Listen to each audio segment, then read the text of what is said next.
Shalom, jumpa lagi dengan saya Pendeta Muhammad Ramli dalam acara Korma atau khotbah dari rumah. Nah, hari ini kita akan belajar dari firman Tuhan dari Filipi pasal 2 ayat 1 sampai ayatnya yang ke-8. Namun sebelum kita belajar dari firman Tuhan ini, mari kita berdoa. Bapa Sorgawi, Engkau begitu baik dalam kehidupan kami. Kasih Tuhan senantiasa nyata dan baru setiap hari. Karena itu, wajib bagi kami untuk mengucap syukur kepada-Mu Tuhan. Dan saat ini kami hendak membaca dan merenungkan akan firman-Mu. Kami mohon Tuhan Engkau terlibat dalam kehidupan kami, lewat Roh-Mu yang kudus untuk memberikan kami pengertian, untuk memahami akan kebenaran firman. Berfirmanlah ya Allah, di dalam nama Yesus kami berdoa. Amin.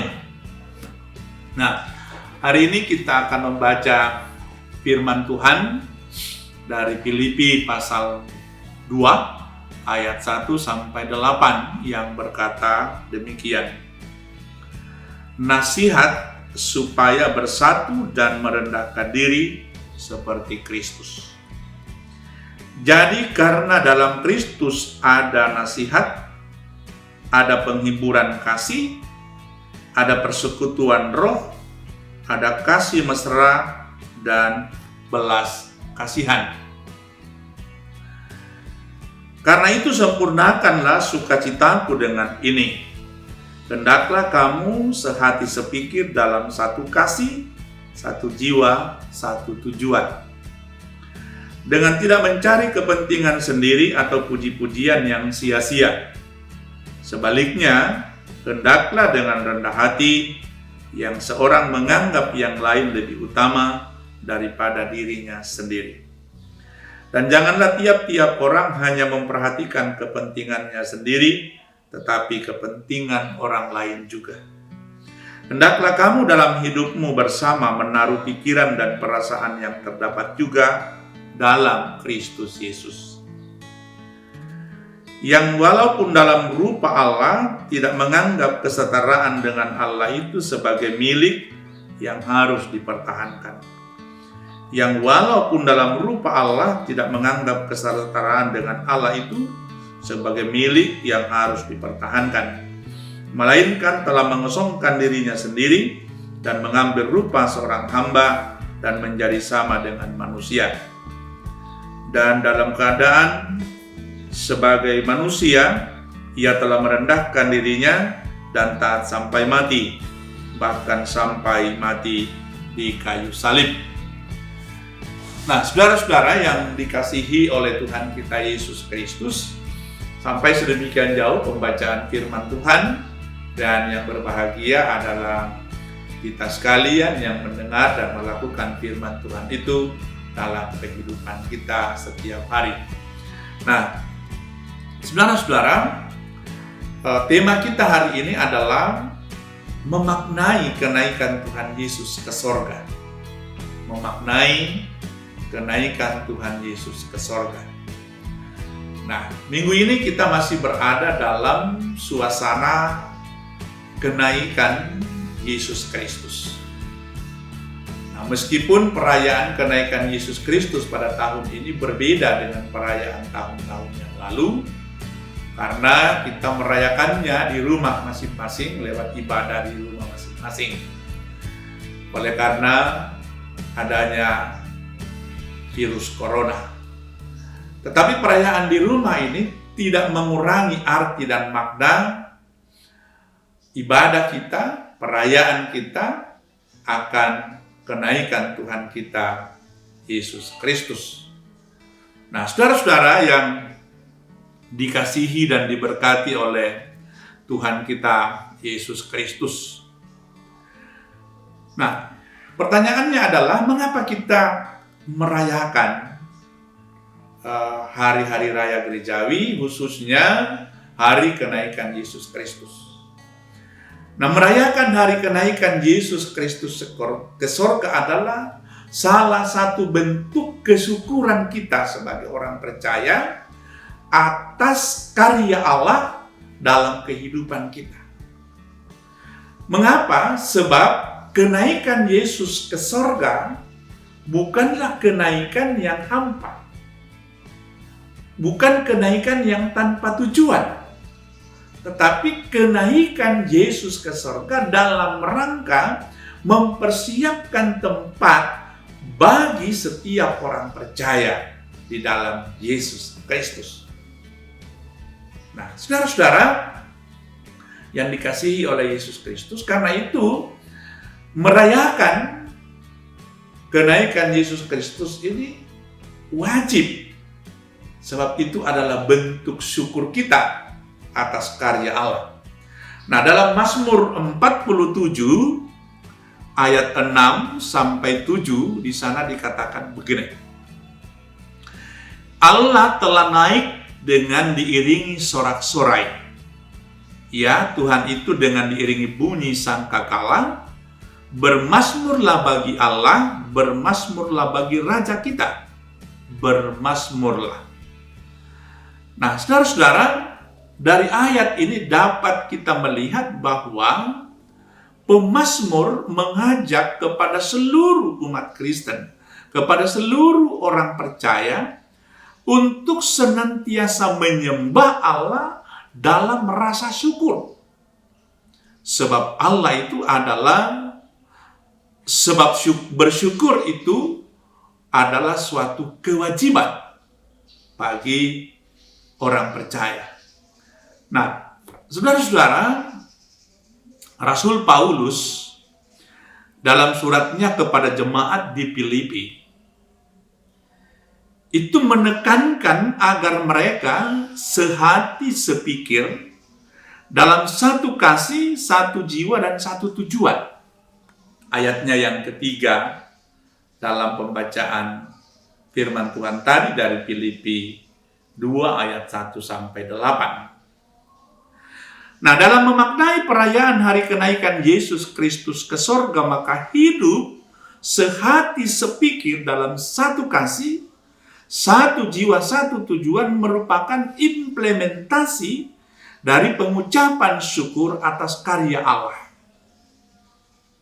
Nah, jadi bersyukur itu tidak hanya menyanyi, berdoa, dan makan bersama, tetapi bagaimana hidup kita bisa sehati sepikir satu dengan yang lain dalam kehidupan bersama.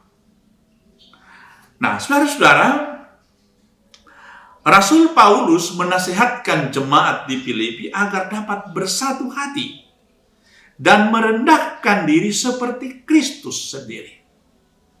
Ya, yang walaupun ia sama dengan Allah, serupa dengan Allah, tetapi ia mau datang ke tengah-tengah dunia ini untuk menyelamatkan kita orang percaya. Nah, saudara-saudara, sidang jemaat yang dikasihi oleh Tuhan kita Yesus Kristus, Paulus menunjuk kepada sikap Yesus yang merendahkan dirinya mau datang bagi manusia yang berdosa sebagai contoh teladan dalam memberi makna pada suatu perayaan atau ucapan syukur. Yesus meninggalkan kemuliaannya dengan mengambil rupa hamba menjadi seperti manusia agar manusia mengenal dan menerima keselamatan. Nah, dalam hal ini setiap orang percaya kiranya menyempurnakan sukacitanya dalam pengenalan akan Kristus melalui kesatuan kasih, kesatuan jiwa dan tujuan. Sebab untuk itulah kita orang percaya dipanggil. Sebab di dalam kesatuan kasih, dalam kesatuan tujuan, kesatuan hati, maka di situ kita menjadi saksi, kita menjadi garam, kita menjadi terang bagi dunia ini. Nah, karena itu dalam hal ini setiap orang percaya kiranya menyempurnakan sukacita dalam pengenalan akan Kristus melalui kesatuan kasih itu. Nah, saudara-saudara yang dikasihi dan diberkati oleh Tuhan kita Yesus Kristus. Karena itu dalam perayaan hari-hari raya gerejawi, termasuk kenaikan Yesus Kristus, kita tidak menonjolkan diri kita, tetapi kita merendahkan diri kita sebagai wujud penyembahan kita kepada Allah. Nah, saudara-saudara yang dikasihi Tuhan, dalam banyak cara tentunya kita dapat menyatakan pujian hormat kepada Tuhan sebagai kesaksian bagi dunia. Nah, dengan nyanyian, doa, tindakan, dan yang lain. Nah, sujud menyembahnya menjadi salah satu cara yang juga dapat dilakukan. Sujud menyembah itu adalah bentuk kerendahan hati. Ya. Kita merendahkan hati kita serendah-rendahnya agar supaya Allah dimuliakan dalam kehidupan kita. Mengapa? Karena kita tidak menonjolkan diri kita, tidak menonjolkan keakuan kita, kehebatan kita, sehingga kita berada di belakang Allah, yang di depan Allah sebagai pemilik kemuliaan itu sendiri. Dan kita harus memberi penghormatan itu kepadanya. Nah, sujud menyembah Allah menjadi sebuah pengakuan Yesus sebagai Tuhan yang memberi bagi manusia penolong, agar sekalipun secara fisik tidak lagi bersama dengan manusia di dunia ini, tetapi pengenalan kita akan Dia yang benar, maka akan mendorong kita untuk menyembahnya dengan benar pula. Tuhan memberikan kuasa dalam Roh-Nya yang kudus sehingga kita setia dan percaya dan dimampukan menjadi saksi dalam kehidupan ini. Nah, saudara-saudara, peringatan kenaikan Yesus Kristus ke surga hendaknya menjadi sebuah sukacita bagi seluruh umat percaya. Sebab Allah di dalam Yesus Kristus naik ke surga untuk menyediakan tempat bagi saudara dan saya. Nah, karena itu setiap orang percaya harus bersyukur dan bersukacita karena ia telah memiliki tempat yang pasti di surga bersama Bapa. Sebab Kristus yang telah bangkit itu dan telah naik ke surga telah menjamin tentang ketersediaan tempat bagi kita.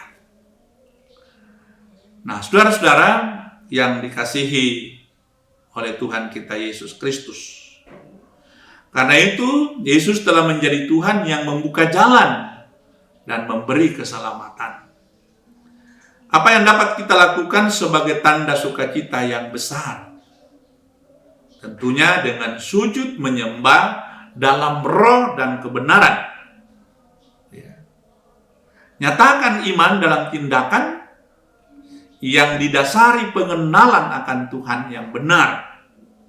Setia belajar akan firman-Nya, bersukacita menceritakan tentang karya Allah, dan roh penghibur akan selalu diberikan agar kita tetap dapat dikuatkan menjadi saksi Kristus dalam kehidupan kita.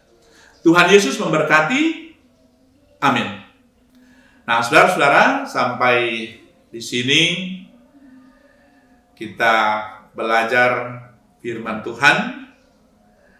Saya berharap saudara-saudara dapat selalu mendukung acara ini dengan memberi like atau subscribe, sehingga acara ini dapat berlangsung terus sebagai media pemberitaan firman Allah, dan di dalamnya Tuhan dimuliakan.